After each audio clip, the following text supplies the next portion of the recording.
Doctor ইউনূসের বিরুদ্ধে আবারও মাঠে নামতে যাচ্ছে বিএনপি। 13 জুনের পর হিসাব নিকাশ যা ছিল সব বাদ, হিসাবের নতুন খাতা স্টার্ট করা হয়েছে। ডক্টর ইউনূস বিএনপির উপর প্রতিপক্ষ দেখিয়ে বিএনপির উপর একটু বিশেষ স্থান করেছিলেন, বিএনপির পক্ষ নিয়েছিলেন, কিন্তু জনগণের সমালোচনার মুখে, জামায়াত চরমনায় এনসিপির তীব্র আপত্তির মুখে প্রফেসর ইউনূস কাজটা করলেন কি? তিনি তারেক রহমানের সাথে যে কথাবার্তা হয়েছে লন্ডনে, ওগুলো থেকে বের হয়ে এসেছেন, এখন একদম উল্টো কথা বলছেন। ইউনূস বুঝতে পেরেছিলেন যে বিএনপির প্রতি পক্ষপাত দেখিয়ে তিনি থাকতে পারবেন না, তার অবস্থা 12টা বাজবে। যদি তাকে টিকে থাকতে হয়, সফল হতে হয়, জনগণ যে উদ্দেশ্যে তাকে দায়িত্ব দিয়েছে মিনিমাম যদি তাকে বাস্তবায়ন করতে হয়, তাহলে জনগণের পক্ষে থাকতে হবে। কোনো চান্দাবাজদের পক্ষে থাকলে, লন্ডন পালাতক কোনো মুসলেকা দানকারী নেতার পক্ষে থাকলে ডক্টর ইউনূস সফল হতে পারবেন না, এটা ভালোভাবে উপলব্ধি করেছেন। যার ফলে ইউনূস সাহেব সেই লন্ডন সমঝোতা থেকে বের হয়ে এসেছেন। যার ফলে মাঝখানে আপনারা দেখেছেন যে 13 জুনের আগে বিএনপি ইউনূসকে গালাগালি করে, খলিলুর রহমানের পদত্যাগ চায়, আসিফ মাহফুজের পদত্যাগ চায়, কিন্তু 13 জুনের পর আর কারো পদত্যাগ চায় না, সবাই ভালো, ইশরাক ঘরে চলে গেছে আন্দোলন বাদ দিয়ে। তো এখন যেহেতু হিসাব নিকাশ সব বাদ, আবারও দেখবেন যে শীঘ্রই ইউনূসকে গালাগালি করছে এবং বিএনপি ইউনূসের বিরুদ্ধে মাঠে নামছে, এবং সেই খলিলুর রহমান, আসিফ মাহফুজ এদের পদত্যাগ আবার চাইবে। জাস্ট লিখে রাখেন, কিছুক্ষণের মধ্যে, কিছুদিনের মধ্যে এটা আপনারা দেখতে পাবেন যে শুরু হয়ে গেছে। কারণ ইউনূস কেন বের হয়ে এসেছেন, দ্যাটস ডিফারেন্ট ডিসকাশন। এক কথায় যদি বলি যে জনগণের বিরুদ্ধে যাওয়া ইউনূসের পক্ষে সম্ভব নয়, এটা ইউনূস বুঝতে পেরেছেন। দ্বিতীয় হচ্ছে, এই চান্দাবাজদের পক্ষ নিলে বিএনপির অবস্থা, ইউনূসের অবস্থা খারাপ, এটা আরো ভালোভাবে ইউনূসকে পরিস্থিতি বুঝতে সহায়তা করেছে। বিএনপি নেতা জয়নুল আবেদিন ফারুক, এখন ফারুক হোক, আমির খসরু মাহমুদ চৌধুরী হোক, মির্জা ফখরুল হোক, আর দুদু মিয়া হোক, আর মূত্র মিয়া হোক, যেই হোক না কেন, আর ফজু পাগলা হোক, আর রুমিন ফারান হোক, তারেক রহমানের নির্দেশের বাইরে বিএনপিতে গাছের পাতাও নড়ে না। অতএব যে যাই বলে, এক একজনে এক এক জায়গায় খেলতে নামিয়েছে তারেক রহমান। কাউকে বলছে ডিফেন্সিভ খেলো, কাউকে বলছে মিড অর্ডারে খেলো, মিডফিল্ডে খেলো, কাউকে বলছে তুমি গোলকিপার হও, ইত্যাদি ইত্যাদি, সবগুলি তারেক রহমান খেলায়। এই যে ফজু পাগলার যে খেলা, ওটাও তারেক রহমানের খেলা, ওটাকে আপনি অন্যভাবে নেবেন না। যে আওয়ামী প্রেম, ওটা তারেক রহমানের খেলা, যাতে আওয়ামী লীগের ভোট পাওয়া যায়। আপনি কি মনে করেন যে তারেক রহমানের কনসার্নের বাইরে গিয়ে ফজু পাগলার কিছু করার সামর্থ্য আছে? নেই। তো দর্শক, জয়নুল আবেদিন ফারুক, পাপেট অব তারেক রহমান, তিনি বলছেন ষড়যন্ত্রের মূল হোতা কে সেটা জনগণ জেনে গেছে, এবং তিনি বলছেন নির্বাচন ঠেকাতে নানান ষড়যন্ত্র শুরু হয়ে গেছে।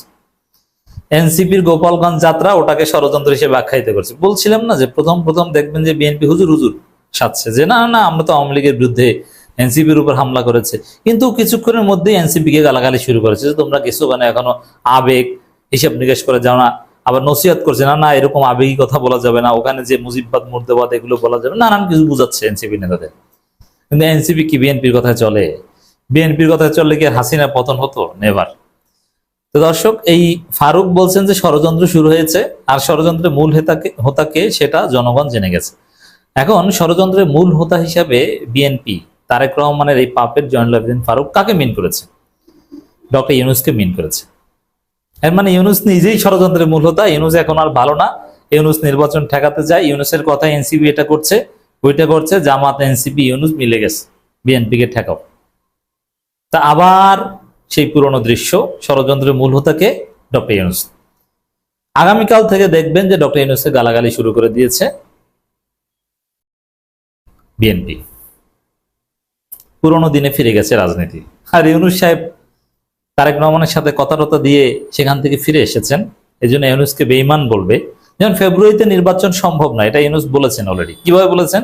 দুইটা কথা বলেছে প্রফেসর ইউনূস, যেটা মোটামুটি তোলপাড় সৃষ্টিকারী কথা। একটা হচ্ছে উচ্চকক্ষে পিয়ার হতে হবে, এটা মৌলিক সংস্কার, এই জায়গা থেকে সরা যাবে না। আর নির্বাচন হবে জুলাই সনদের উপর ঐক্যমতের ভিত্তিতে। এর মানে ফেব্রুয়ারি নির্বাচন, লন্ডন স্টেটমেন্ট, এগুলো কিছু না, জুলাই সনদ হলে যেটা হবে ওইটাই, ওখানে যেটা লেখা থাকবে ওইটা। এটা ইউনূস স্পষ্ট করে দিয়েছে। এগুলো থেকে প্রমাণিত হলো, যে তথ্যগুলো দিলাম, যে ইউনূস সাহেব তারেক রহমানের সাথে যে কথা দিয়েছিলেন বা যে সমঝোতা করেছেন ওই জায়গায় নেই, থাকার মতো সুযোগ নেই, ঘটনা ঘটে গেছে। তো এই জন্য এখন এই তারেক রহমানের লোকজন বিএনপিকে প্রফেসর ইউনূসকে বলছে ষড়যন্ত্রের মূল হোতা। নাম বলে নাই, কিন্তু 2-3 দিন পর নাম বলা শুরু করবে। নির্বাচন ব্যাহত করার ষড়যন্ত্র শুরু হয়েছে এবং এর পেছনে কারা রয়েছে দেশের জনগণ তা বুঝে ফেলেছে বলে মন্তব্য করেছেন। তো মূল হোতা ইউনূস, আর নির্বাচন ব্যাহত করতে চায় এনসিপি, জামাত, চরমোনাই। এটা হচ্ছে মানে যে বিএনপি না সেই খারাপ। বিএনপি বাদে দুনিয়ার সবাই 71 পরাজিত শক্তি, এই সেই মোনাফেক নানান কিছু, শুধু এদেশে ভালোকে মোরা আর মামুরা, মানে বিএনপি। এই হচ্ছে বিএনপির চরিত্র। কিন্তু বিএনপির এ কথা কেউ বিশ্বাস করে না। খালেদ মহিউদ্দিনের সাথে একটা টক শোতে দেখলাম আইজুল বাড়ি হেলালকে ধোলাই দিয়েছেন খালেদ মহিউদ্দিন, কি যে আপনারা তো কখনো অতীতে জামাতকে পরাজিত শক্তি বলেননি, 71 পরাজিত শক্তি, রাজাকার এগুলো বলেননি, একসাথে সরকার গঠন করেছেন, একসাথে চলেছেন, এখন কেন বলছেন? কোনো উত্তর দিতে পারে না। মানে এইসব মানে ধান্দাবাজ, বিএনপি মানে ধান্দাবাজদের দল, প্রতারকদের দল। এই প্রতারণা ধান্দাবাজি 5 আগস্টের পর এটা চলবে না, একদম চলবে না, এগুলো মারা খাবে। তো দর্শক, নির্বাচন ব্যাহত করতে ষড়যন্ত্র কারা করছে? ওই গোপালগঞ্জ গেছে, এতে বিএনপি খুব কষ্ট পেয়েছে, আওয়ামী লীগকে পিটিয়েছে, খুব কষ্ট পেয়েছে, কারফিউ জারি করেছে, খুব কষ্ট পেয়েছে। জয়নুল আবেদিন ফারুক বলেন, আমাদের নেতা তারেক রহমানকে অশ্রাব্য ভাষায় গালিগালাজ করা হচ্ছে। এটা কিসের ইঙ্গিত? এটা আসলে নির্বাচনকে ব্যাহত করার ইঙ্গিত। আচ্ছা, একজন নেতা যিনি লন্ডনে পলাতক, যিনি দেশ থেকে মুসলেকা দিয়ে গিয়েছেন, যিনি ভীরু কাপুরুষ, দেশে আসার সাহস নাই, তার বিরুদ্ধে বললে এটা নির্বাচন বানচাল করার ষড়যন্ত্র হবে কেন? তারেক রহমান কি বাংলাদেশের প্রধান উপদেষ্টা না প্রধান নির্বাচন কমিশনার? তো তার বিরুদ্ধে বলা টলার সাথে নির্বাচনের সম্পর্কটা কি? আবার মির্জা ফখরুল কি করেছেন, যে তারেক রহমানের বিরুদ্ধে যারা বলে তারা গণতন্ত্রের শত্রু। আচ্ছা, তারেক রহমান কি, তার কন্ট্রিবিউশনটা কি দেশে বলেন তো? তার অবদানটা কি? তিনি কোথায়? তিনি কেন এখনো লন্ডনে? তিনি কেন দেশে আসছেন না? মানে এগুলোর জবাব কিভাবে দিতে পারবে না। তো তারেক রহমানকে অশ্রাব্য ভাষায় গালাগালি করেছে, ইস্ট্রু। তো অশ্রাব্য ভাষায় গালাগালি করেছে, সেটা নির্বাচন ব্যাহত করার ষড়যন্ত্র হবে কেন? এগুলো অ্যাবসার্ড কথা। এ প্রসঙ্গে গালাগালি করা উচিত অনুচিত এটা নিয়ে আপনি কথা বলতে পারেন, কিন্তু নির্বাচন ব্যাহত করার ষড়যন্ত্র, এটা হচ্ছে ফাজলামি কথা। এই প্রসঙ্গে তিনি বলেন, কিন্তু সব ষড়যন্ত্র আমরা রুখে দেব, ষড়যন্ত্র রুখে দেওয়ার সাহস বাংলাদেশ জাতীয়তাবাদী দলে আছে। এরই মধ্যে ষড়যন্ত্র শুরু, ষড়যন্ত্র মূল হোতাকে সেটা জন, মানে সবকিছুর পিছনে ইউনূসকে দায়ী করছেন। আচ্ছা, বিএনপি কি ষড়যন্ত্র রুখে দেবে এটা তো আপনারা বুঝেন, বিএনপি কি পারে, গত 15 বছর কি ছেড়েছে। প্রধান উপদেষ্টার উদ্দেশ্যে তিনি বলেন, ফেব্রুয়ারির মধ্যে নির্বাচন দেবেন বলেছেন, কিন্তু এখনো দিন তারিখ ঠিক করেননি। দিন তারিখ ঠিক করার জন্য যে অপেক্ষা, সেই অপেক্ষার কারণ হলো গোপালগঞ্জের নৃশংসতা। মানে গোপালগঞ্জের নৃশংসতা, মানে এটা যাওয়া ঠিক হয়নি, এটা সরাসরি বলে ফেলেন। দর্শক, একটা বিরাট সুখবর হচ্ছে যে ডক্টর ইউনূস যদি চলে যান, যেতে পারেন, জুলাই সনদ যদি কার্যকরভাবে না দিতে পারেন, তাহলে ইউনূস নিজেই চলে যেতে পারেন কারো দাবি ছাড়াই। তো প্রফেসর ইউনূস যদি চলে যান, তারপরও জনগণের চূড়ান্ত বিজয় হবে। যে এমন না যে ইউনূস চলে গেলেন, অন্য কে আসলো, হাসিনার বিচার হবে কিনা, সুষ্ঠু নির্বাচন, রাষ্ট্র সংস্কার হবে কিনা, তা না, হবে এবং ভালোভাবেই হবে। এমনকি বিষয়টা এখন আমি সুখবর বলছি এ কারণে, এত সুন্দরভাবে এগোচ্ছে, পারিপার্শ্বিক ঘটনা এমন ভাবে ঘটছে, বিএনপি ক্ষমতা আসলেও হাসিনার বিচার হতে হবে।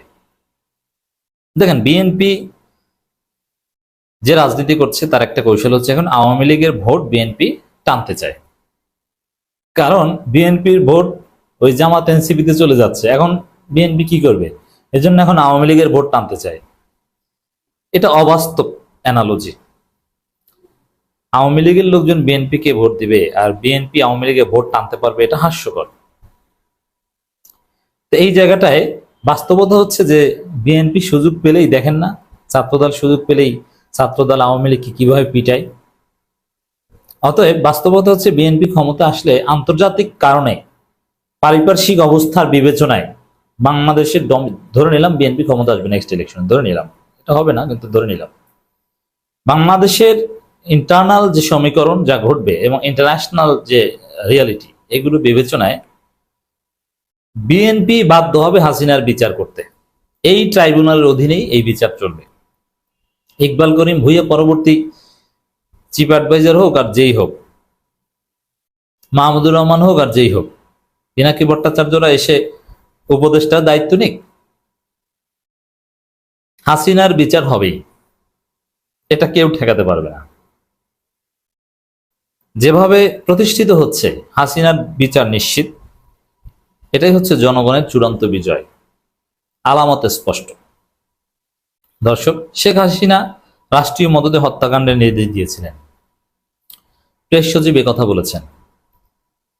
এখন এই রাষ্ট্রীয় মদদে হত্যাকাণ্ডের নির্দেশনা দিয়েছিলেন, এটা বিবিসি বাংলা যেভাবে ডকুমেন্টেশন করছে, যেভাবে ফরেন্সিক রিপোর্ট বের হচ্ছে শেখ হাসিনার ফোন আলাপের, হত্যাকাণ্ডের নির্দেশে লেথাল ওয়েপন ব্যবহারের, সবগুলোকে গ্রেপ্তার করো রাতের মধ্যে, এগুলোর সুনির্দিষ্ট ভয়েস রেকর্ড যখন বের হচ্ছে এবং ফরেন্সিক রিপোর্টে ওটা কোনো গুজব না, ওটা হাসিনার বক্তব্য হিসেবে যখন প্রমাণিত হচ্ছে, এস্টাবলিশড হচ্ছে ইন্টারন্যাশনালি, জাতিসংঘের কাছে, তখন হাসিনার আর কোনো রাস্তা থাকছে না। এখন ভারতের জন্য হাসিনা খুব বিব্রতকর এবং গলার কাটা হয়ে উঠছেন। বাংলাদেশ সরকার বা বাংলাদেশের জনগণ অভিযোগ করত হাসিনা গণহত্যা করেছে, কিন্তু ইন্টারন্যাশনালি প্রমাণিত ছিল না। কিন্তু এখন বিবিসি ইন্টারন্যাশনালি প্রমাণ করে দিয়েছে। তাহলে বিষয়টা কি দাঁড়ালো? ভারত একজন আন্তর্জাতিকভাবে স্বীকৃত, জাতিসংঘ স্বীকৃত একজন গণহত্যাকারীকে আশ্রয় দিয়েছে। তাহলে ভারত নিজেও বেকায়দা এটা নিয়ে বিভিন্ন জায়গায় বিব্রতকর পরিস্থিতিতে পড়ছে। অতএব এই পরিস্থিতিতে বাংলাদেশে হাসিনার বিচার ঠেকানোর মতো মরুদ কারণে এমন কোন সরকার বাংলাদেশে আসতেই পারবে না যে হাসিনার বিচার করবে না। বরং ওর টিকে থাকার জন্য হাসিনার বিচার আরো দ্রুত করবে, বিপদে পড়লেই হাসিনার বিচারে গতি বাড়িয়ে দিবে, রায় কার্যকর করবে, বলবে যে দেখো আর কিছুতে না পারলেও এই যে বিচার করেছে, এই যে আওয়ামী লীগের অমুককে ফাঁসি দিয়েছি। তখন হাসিনা যে এই কাজটা করতো, জামাত নেতাদের ফাঁসি দিত এবং কিছু কিছু নেতার ফাঁসি রেখে দিত। যখন এই দেশে কোনো অস্থিরতা তৈরি হতো অথবা আওয়ামী লীগের জন্য কোনো নেগেটিভ দিক তৈরি হতো যে না এরা এই জিনিসটা পারছে না, এটা একটা দুর্বলতা, তখনই একজনকে ফাঁসি দিয়ে জনগণ দৃষ্টি এদিকে ঘুরিয়ে দিত, বলতে যে এই দেখো ফাঁসি দিচ্ছে, তখন সবার দৃষ্টি থাকতো ফাঁসির দিকে। এটা হাসিনা করতো। তো বাংলাদেশে যারাই ক্ষমতায় আসুক তারাও হাসিনার বিচার তো করবেই, আওয়ামী লীগ নেতাদের ফাঁসি দিবে এবং কিছু কিছু রেখে দিবে, বিপদে পড়লেই বলবে যে অমুকের ফাঁসি কালকে, জনগণ তখন ওইটা নিয়ে ব্যস্ত থাকবে। অতএব এই বিচার বন্ধ হবে এরকম কোনো রাস্তা নেই।